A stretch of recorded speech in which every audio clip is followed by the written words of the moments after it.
Radio Cristiano Agape, un ministerio de la Iglesia Bíblica Agape, más que una radio, una bendición. Muy bien, hermanos, muy buenos días. Vamos a comenzar a nuestra escuela dominical en esta mañana. Vamos a seguir ahondando en este estudio que hemos titulado La majestuosa obra de Cristo en la cruz.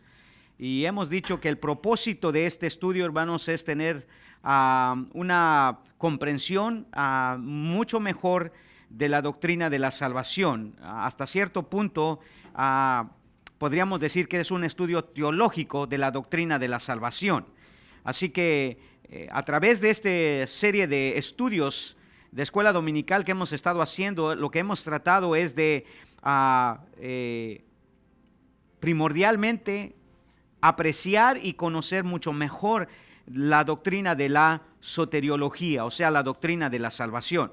Así que vamos a orar en esta mañana para comenzar nuestra escuela dominical y pedir la bendición del Señor. Nuestro buen Dios y Padre Celestial, gracias por habernos dejado tu palabra revelada. Gracias por la bendición que tú nos das de tener tu palabra escrita, Señor, y en ella conocer más de ti y conocer más de tu persona, de tu obra y de todo lo que tú has hecho y todo lo que tú nos has prometido. Pedimos, Padre, que tu Santo Espíritu nos dé oídos sensibles, corazones, Padre, abiertos, Padre, para poder aprender, Señor, y entender mejor esta doctrina tan maravillosa como es la doctrina de la salvación. Así que pedimos tu bendición, Señor, en esta mañana, como el resto del día, que, Señor, la enseñanza, Padre, pueda edificarnos, para que así podamos crecer en la gracia y en el conocimiento de nuestro Señor Jesucristo. Bendícenos pues, Señor Padre, bendice a los hermanos que vienen aún en camino y que podamos, Señor, honrarte y glorificarte siempre, no solamente a través de nuestros hechos y actitudes, Señor, sino también a través de ser oidores, Señor, de tu palabra santa. Bendice pues, Señor mi Dios, el tiempo que vamos a pasar juntos y que la gloria y la honra sea para ti. En el nombre de Cristo Jesús, amén y amén. Muy bien, parte de la razón, dijimos, hermanos, en esta introducción de esta serie de estudios sobre la majestuosa obra de Cristo en la cruz, que comenzamos ya casi un año atrás, es entender un poquito y apreciar un poquito la doctrina de la salvación. Porque la doctrina de la salvación, dijimos, de acuerdo a la Biblia, se refiere a nuestra liberación de la consecuencia del pecado y por lo tanto implica la eliminación del pecado. Cuando hablamos de la doctrina de la salvación, hermanos, estamos hablando de aquella doctrina que trata específicamente con el problema del hombre, que es el problema del pecado. Y de acuerdo a lo que vemos generalmente hablando en la Biblia, esa doctrina trata con la liberación de la consecuencia del pecado y la eliminación del pecado. En otras palabras, Dios a través de la doctrina de la salvación nos ayuda a poder liberarnos del pecado y a eliminar el pecado algún día completamente. Al menos eso es lo que hemos visto en esos dos versículos que usamos como base, Judas 1:24, donde el Señor a través de el apóstol Judas nos dice esto. En Judas capítulo 1, versículo 24, el Señor nos dice esto por medio del apóstol Judas, ¿verdad?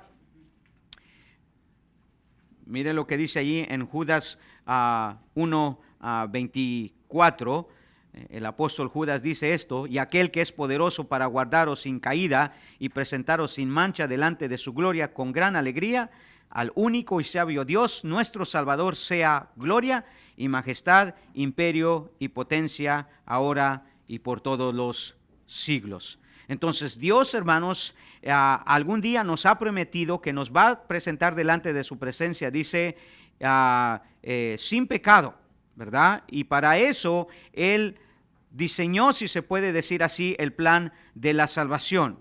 Lo mismo el apóstol Pablo en Colosenses 1:22 nos habla de la futura restauración de nuestra vida.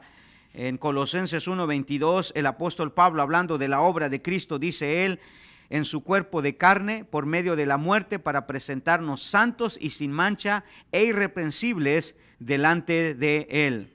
Entonces, todo lo que nosotros debemos de entender de la salvación, hermanos, tiene que ver con la eliminación de el pecado y de su consecuencia. Y hemos estado insistiendo que la manera que podemos ayudar a entender este plan de la salvación es viéndolo como un plan eterno que tiene tres aspectos en la esfera del tiempo. Primero dijimos está el antes, o sea, todo lo que Dios hizo antes de que Cristo siquiera viniera a morir aquí en esta tierra por el pecador. Hablamos, por ejemplo, de la doctrina de la elección, ¿verdad? Que podría de ser el antes.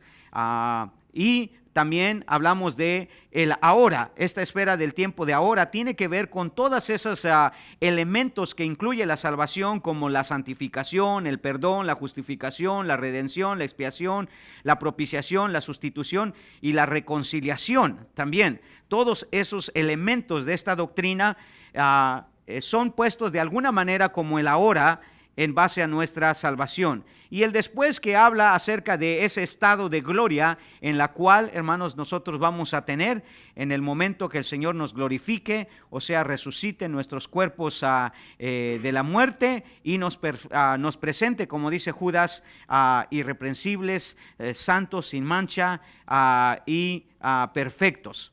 Entonces, tenemos que ver el plan de la salvación, dijimos, como un plan eterno, que tiene aspectos no solamente de esferas de tiempo, sino aspectos gloriosos que fueron logrados por la obra de Cristo. El apóstol Pablo, por ejemplo, de alguna manera desarrolla la doctrina de la salvación en cuestión de varios aspectos o varias obras que Cristo logró en la cruz del Calvario. Por ejemplo, Pablo habla de la elección, habla del llamamiento, habla de la regeneración, de la conversión, de la justificación y de todos los otros elementos, como también la expiación, la propiciación, la reconciliación y la redención y la sustitución y la glorificación. O sea, todos estos aspectos de la salvación, hermanos, son muy importantes porque cada uno de ellos nos ayuda a entender mejor lo que Cristo hizo en la cruz del Calvario.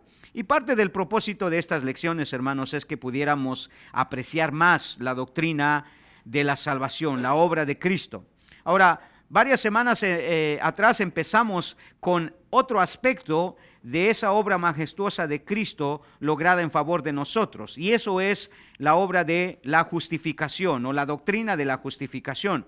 Pablo en Romanos capítulo 8 nos hace ver que ese es parte del plan de Dios en la salvación. En Romanos capítulo 8, empezando desde el versículo 28, Pablo está desarrollando esa teología de la salvación en base de una manera progresiva. Y él dice, sabemos que a los que aman a Dios todas las cosas le ayudan a bien, esto es, a los que conforme a su propósito son llamados, porque a los que antes conoció también los predestinó para que fuesen hechos conforme a la imagen de su Hijo, para que Él sea el primogénito entre muchos hermanos. Y a los que predestinó, a estos también llamó, y a los que llamó, a estos también justificó, y a los que justificó, a estos también glorificó. Lo que vemos aquí en Pablo, hermanos, que es que Pablo de alguna manera desarrolla la doctrina de la salvación desde un orden lógico, ¿verdad? Desde un orden lógico. Y aunque no todos los elementos de la salvación están descritos en este versículo de Pablo a los romanos, sí sabemos que de alguna manera Pablo desarrolla el orden lógico donde procede la justificación. Y él dice que a los que predestinó, a estos llamó, y a los que llamó, a estos también justificó, y así sucesivamente. O sea, Pablo ve el plan de la salvación desde un orden lógico, ¿verdad? De lo que hace Dios primero, segundo y tercero. Aunque la salvación es un evento en sí total y completo, ¿verdad? Es como lo ve Dios y es como lo lleva a cabo Dios. Para nosotros lo tenemos que entender de esa manera lógica para que podamos comprenderla mejor. Entonces dijimos que ese orden lógico podemos delinearlo de esta manera. Cuando Dios llama a alguien es porque Él lo ha elegido. O sea, Dios llama a quienes ha elegido. Obviamente, si Dios elige a alguien, le va a hacer llegar su llamado ¿verdad? Lo que se conoce en la teología como el llamado eficaz de Dios, o sea, un llamado irresistible, un llamado que el ser humano no va a poder resistir, no porque Dios lo va a forzar, sino porque Dios le va a hacer ver las maravillosas bendiciones y los grandes beneficios que es llegar a esa salvación. ¿Cuál es uno de ellos? La gloria eterna, ¿verdad? Y todas aquellas bendiciones que vienen con la obra de Cristo. Entonces, este es el orden que Pablo sigue. Dios llama a quienes ha elegido y a quienes llama, Él los regenera. Dios los vuelve a la vida dado que nosotros nacemos muertos. La Biblia dice que nosotros nacemos muertos en nuestros delitos y pecados y por eso Dios nos tiene que volver a la vida, tiene que regenerar una nueva vida en nosotros. Esa es la enseñanza que el Señor Jesucristo quiso que Nicodemo entendiera ahí en Juan capítulo 3, cuando Él le dijo, ¿verdad? Que de cierto te digo, si no nacieres de nuevo, no puedes ver el reino de los cielos. Entonces, si Dios elige a una persona, la llama, y si la llama, la tiene que regenerar, porque un muerto no puede oír la voz de Dios, tiene que llegar a la vida, ¿verdad? Entonces, de esa manera vemos que a los que Dios regenera, entonces Dios los justifica. Dios los justifica, o sea, Dios les da una posición en la cual ahora el hombre no tiene ninguna culpabilidad delante de Dios por su pecado. Ahora, eso es lo que hemos estado estudiando, la doctrina de la justificación, ¿verdad? Y vamos a entenderla poco a poco cómo eso es posible. Y obviamente a los que Dios justifica, los glorifica. En última instancia, la primicia que establecimos en esta doctrina de la salvación es que la salvación comienza en la eternidad y termina en la eternidad. O sea, Dios en una eternidad pasada nos eligió y en una eternidad futura nos va a glorificar. Todo está en la eternidad. Por eso no podemos adjudicarnos ningún mérito, hermano. La Biblia dice por medio del apóstol Pablo en su carta a los Efesios que Dios nos eligió antes de la fundación del mundo. No nos eligió cuando nosotros aceptamos a Cristo. Eso solo fue parte de lo que ya Él había decretado y diseñado que sucediera en nuestra vida porque ya nos había elegido. Entonces su última obra gloriosa que Dios va a hacer con nosotros va a hacer ¿qué? Glorificarnos, o sea, presentarnos, como dice Judas o Pablo, delante de Él sin mancha e irreprensibles, perfectos. Por lo tanto, dijimos que ese llamamiento, esa regeneración, esa elección, ahora esa justificación, Dios, hermanos, la imparte a todos aquellos que Él soberanamente ha decidido salvar. Entonces, vimos, hermanos, también la semana antepasada, cuáles fueron las tres causas de la justificación. O sea, ¿por qué Dios decide, hermanos, darle al hombre esa posición de inocente a pesar de ser culpable? ¿Verdad? Porque dijimos que la justificación realmente es un término legal que quiere decir, hermanos, que el hombre, a pesar de ser culpable, es inocente delante de Dios. Tal vez no delante de la sociedad, pero sí delante de Dios. Y entonces dijimos que las tres causas de la justificación en relación a la muerte de Cristo, número uno, es la causa primaria, que es la soberanía de Dios. Es Dios quien decide, hermanos, darle al hombre inocencia, ¿verdad? Dice Pablo en Romanos 5, justificados pues por la fe, tenemos paz para con Dios. Hemos sido declarados inocentes, hemos sido declarados libres de toda culpa. Por tanto, eso lo hace Dios soberanamente. Él es quien decide. Y por eso Pablo, en su pasaje majestuoso de Romanos 8, dice, ¿quién acusará a los escogidos de Dios? Una pregunta retórica. ¿Quién los puede acusar? Nadie más. El diablo no nos puede acusar, ¿verdad? El pecado no nos puede condenar. ¿Por qué? Dice Pablo, porque Dios es el que los justifica. O sea, Dios los declara inocentes. Entonces, la causa primaria de nuestra justificación es la soberanía de Dios. La causa meritoria es la muerte sustitutiva de Cristo. Por ejemplo, allí en Romanos 4:23, mire lo que dice Pablo. Romanos 4:23, dice Pablo de esta manera: hablando de la justificación que recibió Abraham. Y dice, y no solamente con respecto a él se escribió que le fue contada, sino también con respecto a nosotros, a quienes ha de ser contada, esto es, a los que creemos en el que levantó de los muertos a Jesús, Señor nuestro. Y mire lo que dice Pablo, el cual fue entregado por nuestras transgresiones y resucitado para nuestra justificación. En este caso, hermanos, Dios soberanamente justifica, y la causa meritoria de esa justificación, o sea, es gracias a la obra de Cristo, no gracias a mí, ¿verdad? No gracias a mí, no gracias a lo que yo hago. Dice que la causa meritoria, o sea, quien recibe el mérito por esta justificación no es el hombre, no es ninguna obra del hombre, es la muerte sustitutiva de Cristo Jesús. Y lo que los teólogos llaman como la causa instrumental, que es la fe.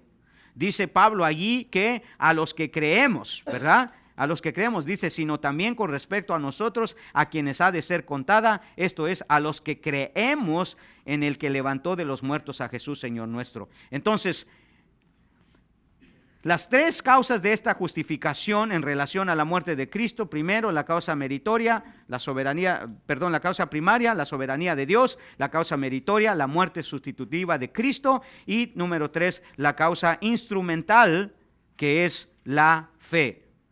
Es necesaria la fe no nuestra, ¿ok? Sino la fe que se nos fue dada. Por eso dijimos, la causa meritoria de nuestra justificación no es la fe, ¿ok? Eso solamente es la causa instrumental. O sea, Dios usa la fe, y no la fe nuestra, sino la fe que Él nos otorga. Recordemos lo que dice el libro de Hebreos, ¿verdad? Que Jesús es el autor y consumador de nuestra fe. Él es el que lleva a cabo la fe en nosotros. Ahora, le di algunas concepciones teológicas sobre la justificación, y solamente se las voy a decir rápido por causa del tiempo, porque queremos avanzar en el punto que nos quedamos ya 2 semanas atrás. Pero, por ejemplo, el teólogo Wayne Grudem, en su teología sistemática, nos dice que una manera que podemos conceptuar la justificación es entendiendo que es una declaración, o es la declaración legal de Cristo de nosotros ante la acusación de nuestro pecado ante Dios. Primera de Juan 2:1 dice: hijitos míos, estas cosas os escribo para que no pequéis, pero si alguno hubiere pecado, abogado tenemos para con el Padre, a Jesucristo el justo. Entonces, Cristo ahora funge como nuestro abogado, nuestro defensor. ¿Por qué? Porque Él es el que llevó la pena del pecado, y Él ahora toma el pecado nuestro y se lo adjudica a Él para que nosotros podamos ser declarados justos. Vimos otra concepción, esta viene del teólogo Louis Schaeffer en su teología sistemática, la cual dice que según el lenguaje bíblico y su significado, ser justo o justificado puede que no signifique más que ser libre de culpa o inocente de cualquier acusación. En la teología, hermano, la justificación es algo que nosotros podemos comprender, como dice Louis Schaeffer, que es ser libre de culpa o inocente de cualquier acusación. Y hermanos, cuando usted empieza a, ¿cómo se dice?, a absorber eso, se da cuenta que esto es glorioso, hermano. Porque a pesar de que usted es culpable, Dios decide declararlo inocente. A pesar que hay todas las evidencias para inculparlo, porque usted pecó, porque usted se ha rebelado, porque usted nació del pecado, aún así Dios decide imputarle su, ¿qué?, justicia. O sea, declararlo a usted inocente de todo pecado. Vimos también, por ejemplo, lo que Louis Berford dice en su teología sistemática. Dice que justificar en el sentido bíblico es ejecutar una relación objetiva, el estado de justicia, mediante sentencia judicial. Esto se puede hacer de 2 maneras, trayendo a cuenta la condición actual subjetiva de una persona para justificar al recto o al justo, o mediante la imputación a una persona de la justicia de otra, es decir, contándolo como justo aunque interiormente sea injusto. Si Abraham, hermanos, no fue una persona perfecta, sin embargo, Dios lo justificó. ¿Se acuerda? La Biblia dice en Romanos capítulo 4 que Abraham tiene de qué gloriarse, pero no para con Dios, porque su justicia le fue dada a él por medio de la obra de Dios. O sea, es Dios quien soberanamente imputó su justicia en Abraham. Acuérdese, Abraham cometió varios errores pecaminosos, hermano. Casi vendió a su esposa por su seguridad. Mintió, ¿verdad? Y podemos ver que ningún hombre en la Biblia, hermanos, puede declararse justo o perfecto delante de Dios. Aquellos que lo han hecho han sido simplemente porque Dios soberanamente ha decidido justificarlos. Entonces, esto es algo muy importante. Y dijimos que, por ejemplo, el catecismo de Westminster, que es un catecismo que se usó para determinar las doctrinas fundamentales, hermano, de la fe cristiana después de la Reforma, dice que justificación es un acto libre de la gracia de Dios por el cual nos perdona todos nuestros pecados y nos acepta como justos delante de sus ojos solo por la justicia de Cristo imputada a nosotros y recibida por la sola fe. En todas estas concepciones teológicas, hermanos, lo que vemos, hermanos, es que la justificación es un término legal que define a una persona que, a pesar de ser culpable, y hay todas las evidencias de ello, Dios decide declararla justa.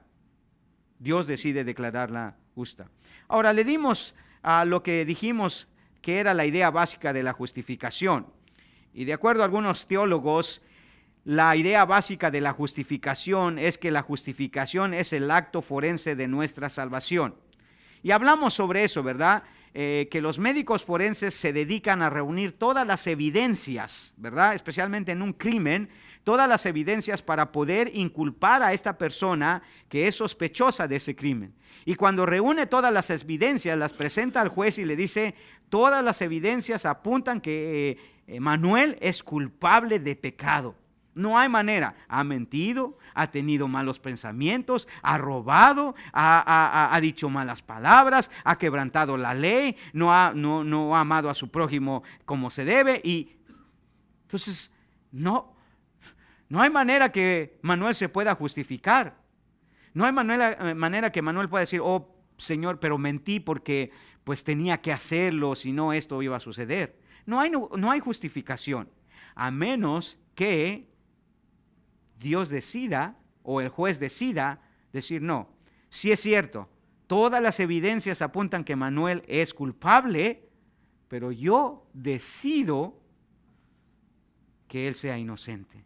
Ahora, cualquiera diría, eso es algo que no podemos comprender, hermano, porque ¿por qué haría Dios tal cosa? ¿Por qué? Bueno, porque Él es soberano, otra vez. Mira lo que dice Romanos 8:33 en virtud de lo que hemos estado hablando. Romanos 8:33, ese pasaje majestuoso que le cité, acabo de citar, dice, ¿quién acusará a los escogidos de Dios? ¿Quién? Bueno, todos nos pueden acusar. La gente nos puede acusar que hemos cometido pecado y hace bien, porque sí somos pecadores. El diablo nos puede acusar de pecadores. ¿Por qué? Porque es cierto, hemos pecado, ¿verdad? La palabra de Dios nos puede acusar porque la palabra de Dios nos dice que hemos nacido bajo la herencia pecaminosa, y es verdad. Pero aquí Pablo está haciendo una pregunta retórica. ¿Quién acusará a los escogidos de Dios? Nadie. ¿Por qué? Porque Él ya los declaró inocentes. O sea, Dios es el que justifica. Mire aquí que no dice el hombre o alguien más, es Dios. Soberanamente Dios decide, hermanos, hacer eso. ¿Por qué? Porque Él es soberano y porque Él usa como instrumento para que nosotros podamos creer, hermanos, en esa justificación, la fe. Por eso es tan importante el elemento de la fe, pero no como un acto meritorio nuestro, sino como, otra vez, parte, como resultado de lo que Dios ya ha elegido. Ahora, dijimos que esta justificación, que es el aspecto forense de nuestra salvación, lleva de alguna manera tres pensamientos con ella. Primero que en ese aspecto forense de nuestra justificación, Dios declara jurídicamente que las demandas de la ley como una condición están plenamente satisfechas respecto a una persona. O sea, Dios decide que aunque este hombre no ha cumplido con toda la ley, Él decide declararlo como si la hubiera cumplido. ¿Verdad? Segundo, dijimos que la idea básica de la justificación no es hacer bueno o santo al pecador, sino más bien cambiar las condiciones de tal manera que el hombre pueda ser considerado justo, como dice Louis Berford en su teología sistemática. La idea de justificación no es que Dios automáticamente vuelve a una persona buena. Seguimos siendo pecadores a pesar de la justificación, hermano. Y es posible que sigamos cometiendo pecados a pesar de la justificación. Pero la justificación no es un acto en el cual Dios ahora nos convierte en personas perfectas, en seres humanos perfectos, porque eso no es posible, porque sabemos que vamos a seguir pecando. Lo que Él hace es, como dice Louis Berford, cambiar las condiciones de tal manera que el hombre pueda ser considerado justo. O sea, hacer esto.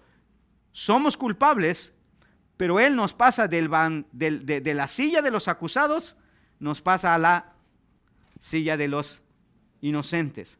No cambió la persona, lo que cambió es la condición de la persona. En esta silla, su condición era de, ¿qué? De culpable. En esta otra silla, su condición es de ¿qué? De inocente. Pero es la misma persona, y es el mismo culpable, y es el mismo que quebrantó la ley. Pero ahora su condición es distinta. Y hermanos, esto es glorioso cuando lo entendemos, hermano. Dios lo cambia de silla. Usted estaba en la silla de los acusados, ahora está en la silla de los inocentes. Dios es el que los justifica, dice Pablo. Y por eso, si usted sigue leyendo esa porción de Romanos, usted dice, y luego Pablo dice, por lo tanto, dice, nadie nos puede separar del amor de Dios que es en Cristo Jesús. Nada. Ni nadie. ¿Por qué? Porque ya ha cambiado nuestra condición. Cuando hablamos que la justificación, hermanos, es el aspecto forense de nuestra salvación, no estamos hablando de que la gente se vuelve perfecta, porque eso es una idea errónea, ¿verdad? Estamos hablando que Dios cambia su condición de una manera gloriosa. A pesar de lo que es, declara que no es, ¿verdad?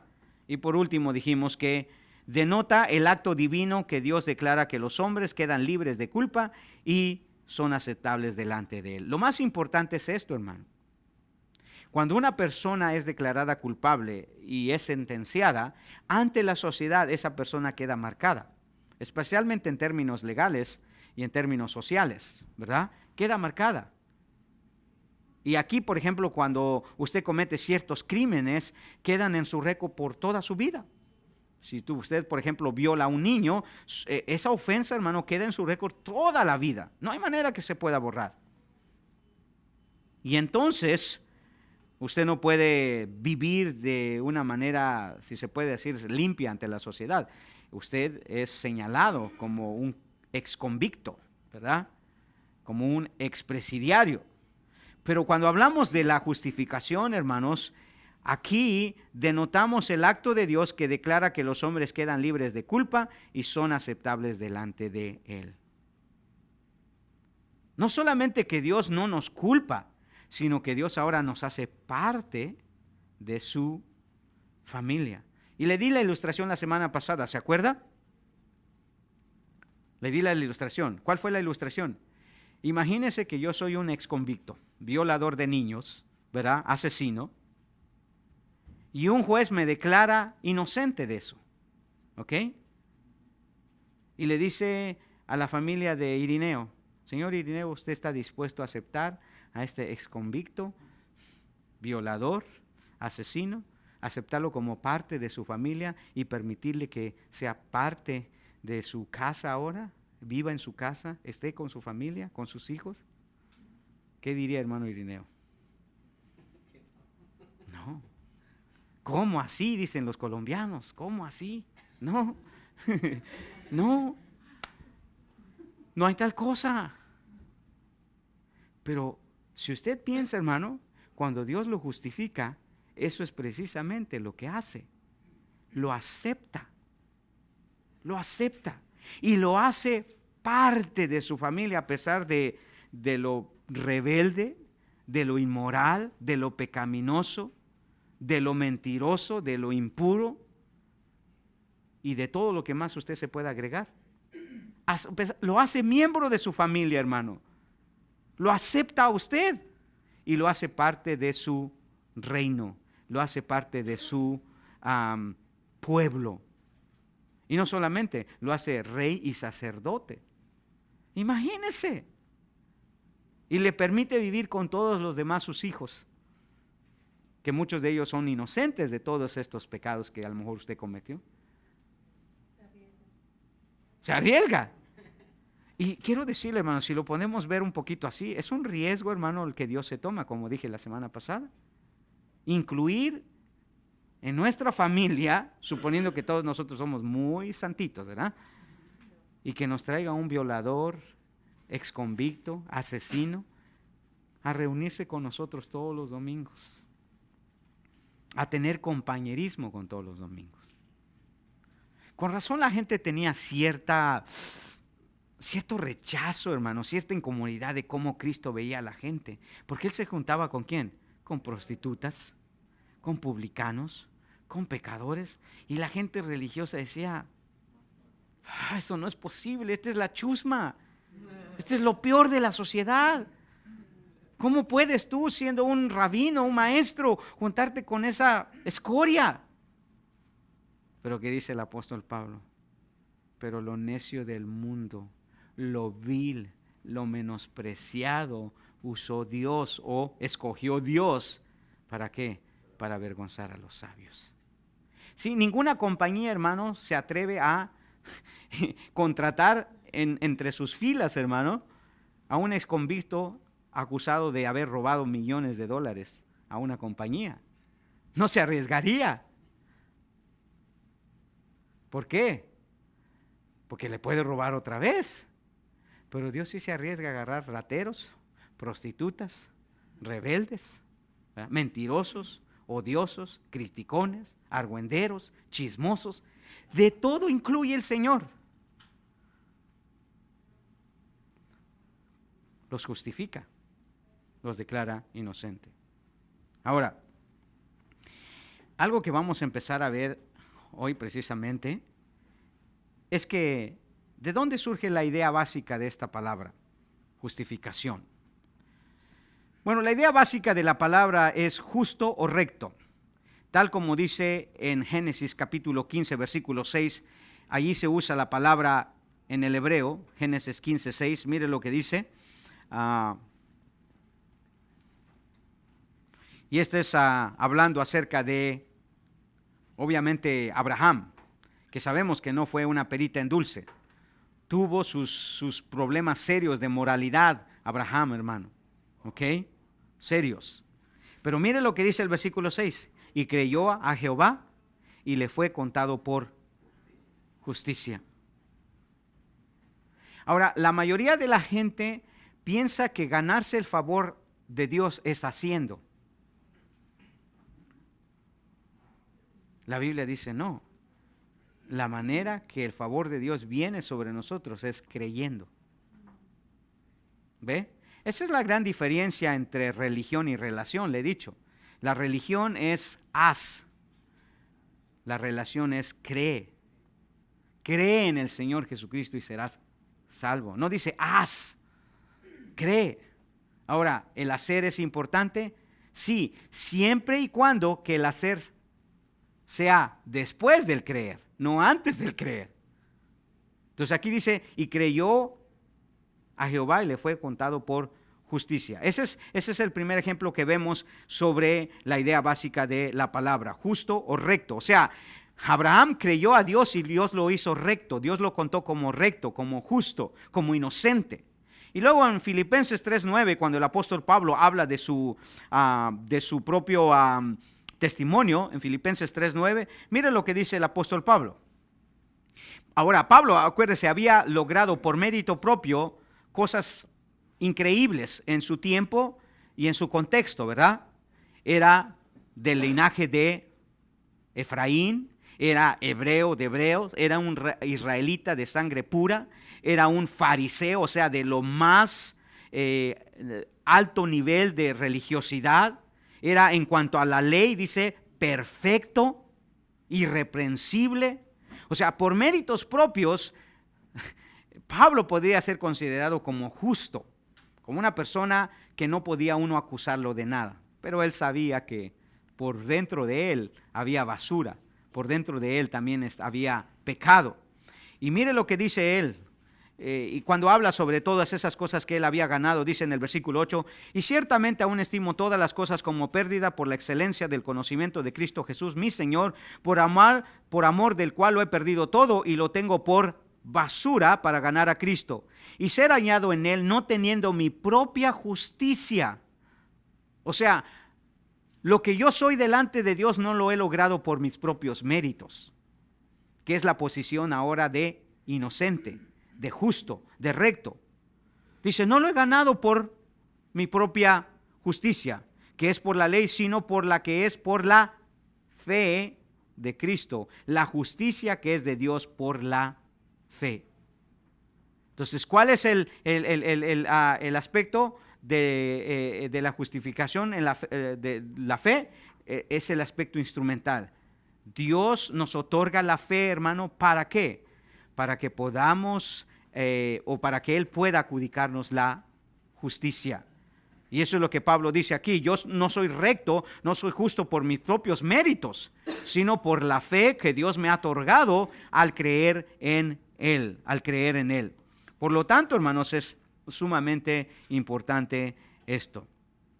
Ahora, el teólogo Oliver Buswell dice esto que acertadamente habla sobre esta idea básica de la palabra justo o recto como justificación.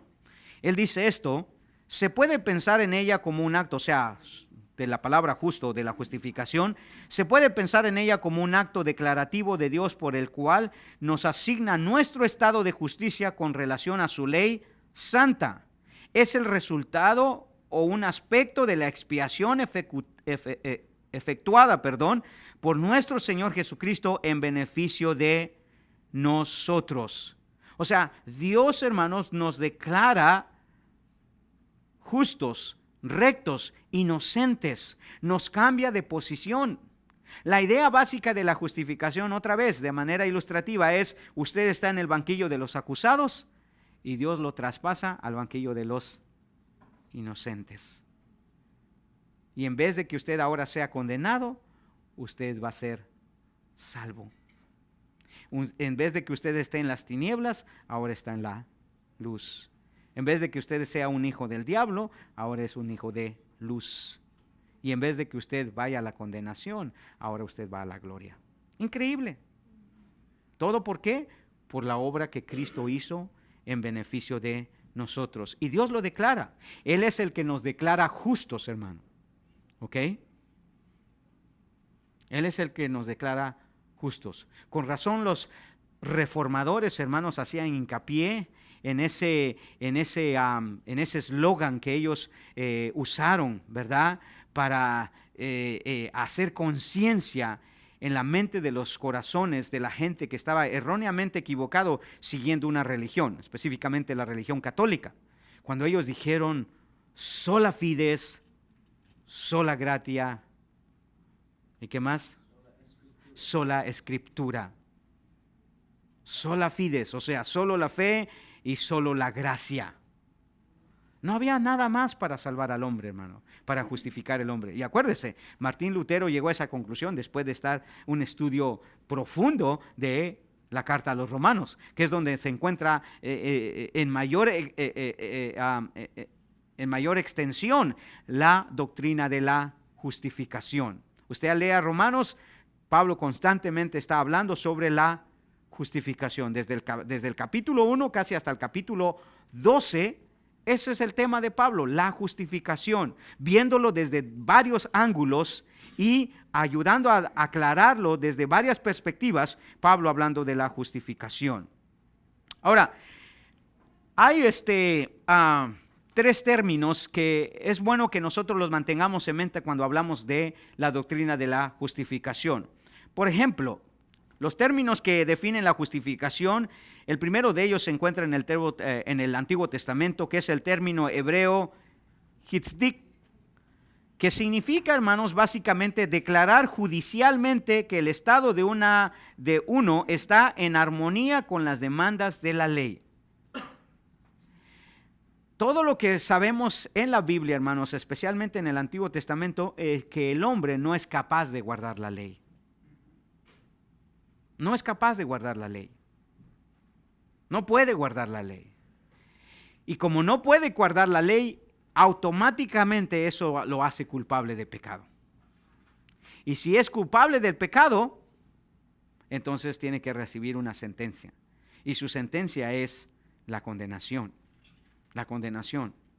Y en el hebreo, hermanos, este término dice, es declarar judicialmente que el estado de uno está en armonía con las demandas de la ley. En otras palabras, hermanos, que nosotros ya no somos justificados por la ley, porque la ley nos condena.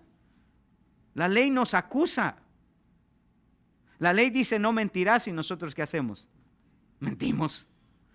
La ley dice no matarás y nosotros matamos. La ley dice no harás esto y nosotros hacemos lo contrario. Pero la idea básica, mire, muy bien, aquí está la palabra que se puede traducir como justo o recto o justificar. Dice, si hubiere pleito entre algunos y acudieren al tribunal para que los jueces lo juzguen, estos absolverán al justo y condenarán al culpable. En otras palabras, cuando una persona era declarada inocente es porque no había hecho nada en contra de la ley, ¿verdad? Pero nosotros sí hemos hecho, hermano. Sí hemos sido encontrados culpables de haber quebrantado la ley. Y aquí Moisés está diciendo, mira, si alguien no es encontrado culpable de haber quebrantado la ley, los jueces lo absolverán y lo declararán, ¿qué? Inocente, justo. Y claro, si alguien quebrantó la ley, debe de ser condenado. Dice, y condenarán al culpable. Entonces, cuando la Biblia usa el término justo o recto o justificación en el Antiguo Testamento, habla de aquella persona que ha cumplido con las demandas de la ley. Pero nosotros no, hermanos. Nosotros no hemos cumplido con las demandas de la ley. Por lo tanto, si usamos ese término en relación a nuestra condición espiritual, pues no la hacemos. ¿Por qué? Porque sí hemos sido encontrados culpables. Ahora, pero ¿cómo nosotros podemos ser justos? Porque alguien más ha decidido declararnos justos a pesar de nuestra condición de haber quebrantado la ley. O por ejemplo en Proverbios 17:15, también Proverbios 17:15 dice eso. 17:15. Aquí también la idea es eso, es en relación a la ley. El que justifica al impío y el que condena al justo, ambos son igualmente abominación a Jehová. ¿Por qué? Porque la idea es de que cuando una persona es condenada es porque ha hecho algo malo en contra de la ley. Y entonces dice aquí, si alguien justifica al impío, o sea, si alguien declara inocente a alguien que es culpable, está cometiendo una abominación. Los culpables merecen ser condenados porque han quebrantado la ley. ¿Verdad? O sea, si un juez declara inocente a una persona que es culpable, ¿cómo cree que va a reaccionar la gente? Mire todas las manifestaciones que se hacen, hermano, cuando algún juez declara inocente a algún policía que ha matado con toda la alevosía y la ventaja a una persona de color. ¿Qué hacen? No les gusta para nada, porque no es lo que debe de ser. La ley dice que hay que castigar al culpable. Igualmente dice, y el que condena al justo, obviamente igual. ¿Verdad? No se puede condenar a una persona que no ha hecho nada en contra de la ley. Condenar a una persona que no ha hecho nada en contra de la ley es una injusticia y dice es abominación a Jehová. Ahora, póngalo en la perspectiva de nosotros, hermanos. Dios sí nos ha justificado a pesar de ser culpables. Y por eso la gente tiene tanto hermetismo en contra de los cristianos, ¿verdad? Ay, se creen porque. ¿Por qué? Porque Dios nos justificó. Porque a pesar de ser culpables, Dios, hermanos, decidió declararnos inocentes. Y eso la gente no lo puede aceptar. No lo puede aceptar, no lo puede entender y tiene cierto recelo en contra de Dios y en contra del cristianismo, porque el cristianismo es la única religión, entre comillas, que hace inocente al culpable.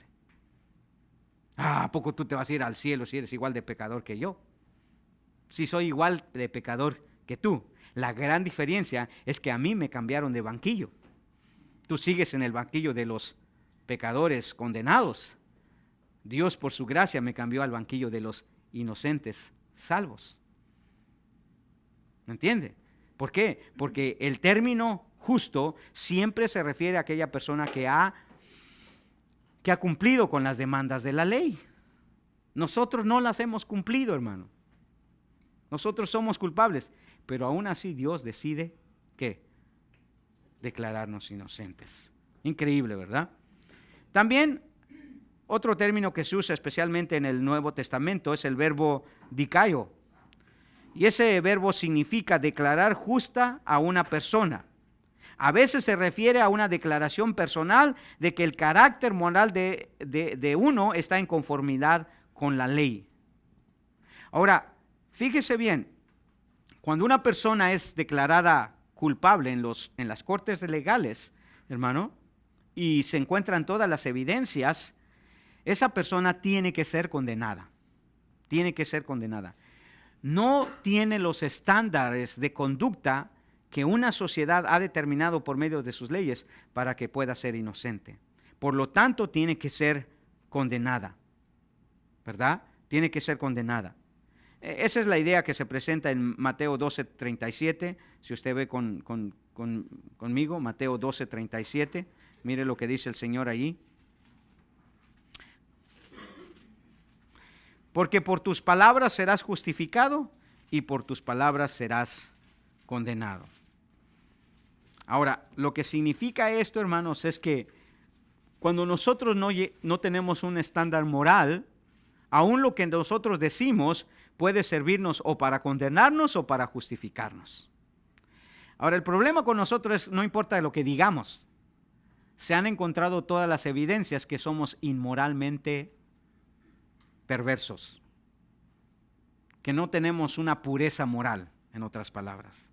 No importa que digamos, bueno, pastor, yo no he violado a nadie, ¿verdad? Pero el Señor Jesucristo dice, no basta con que tú tengas a una mujer ilícitamente, nada más con que la tengas en la mente, ya adulteraste en tu corazón. Así que aquí la idea es de que cuando una persona es justificada o es condenada, tiene que ver con su estándar de conducta, con lo que dice incluso. Y nosotros, hermanos, todo lo que hemos dicho es casi siempre algo que va en contra de lo moral. De lo moral. O sea, nuestras palabras tienen un gran peso porque ellas, hermanos, determinan mucho de lo que nosotros creemos y mucho de lo que nosotros hacemos. Pero cuando la palabra dikaio se usa, normalmente tiene la idea de declarar justa a una persona y a veces se refiere, como dice aquí, una declaración personal de que el carácter moral de uno está en conformidad con la ley. O sea, cuando una persona declarada justa por Dios hace que su carácter cambie en cuanto a su conducta moral. De ser un perverso, ahora es un puro, ¿verdad? O de ser un perverso, ahora es santo. Porque cree que a los creyentes se les conoce también como santos. Ahora usted dígale a una persona común y corriente que usted es un santo, se va a reír de usted. Para santos, los de la Iglesia Católica nada más, ¿verdad? Canonizan a una persona que consideran ellos que su carácter es puro, es santo, que tiene ciertos privilegios.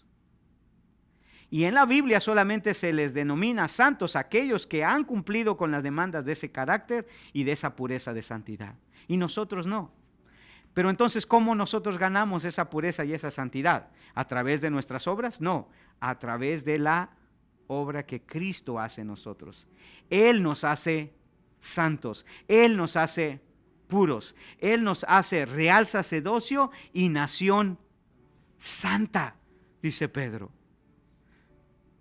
Entonces a los impuros Dios los hace santos y los pone en una posición que es como si ellos hubieran cumplido con todas las demandas de los estándares morales de Dios, cuando no lo han hecho.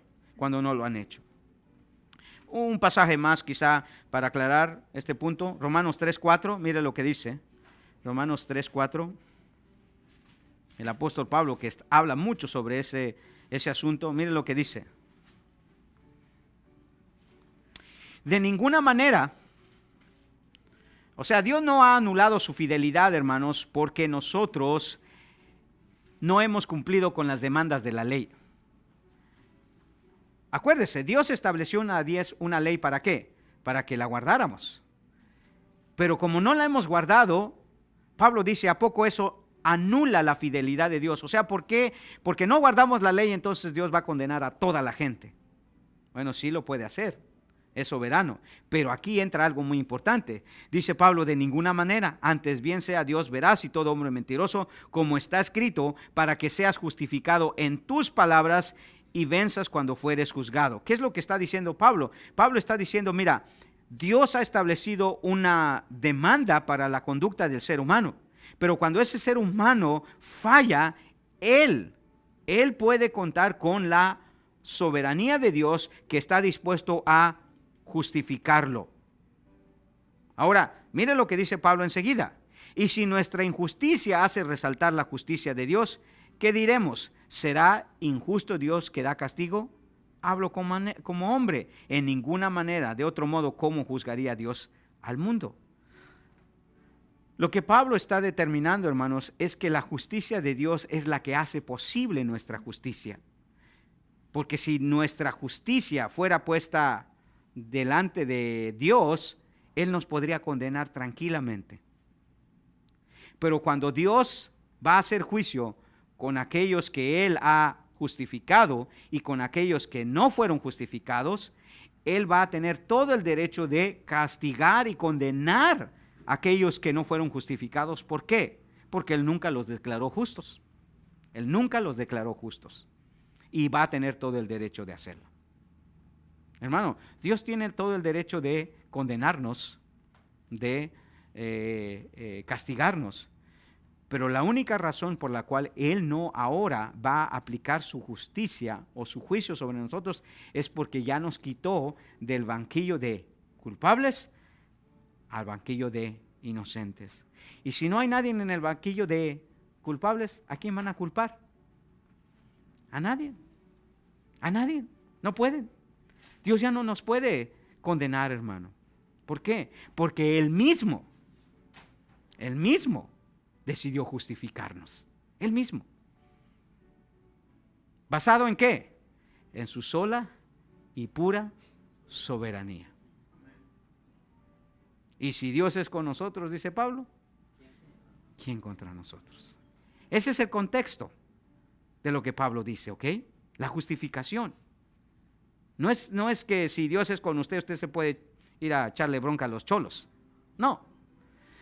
Pablo dice, si Dios es con nosotros, o sea, si Él ya nos ha justificado, ¿quién contra nosotros? ¿Quién puede venir ante la Corte Suprema de Dios y decir, tienes que condenarlo a este? Dice, Cristo ya es el que murió y el que resucitó y el que nos ha justificado delante de Él. Y hermanos, eso es precioso, eso es maravilloso cuando lo podemos entender.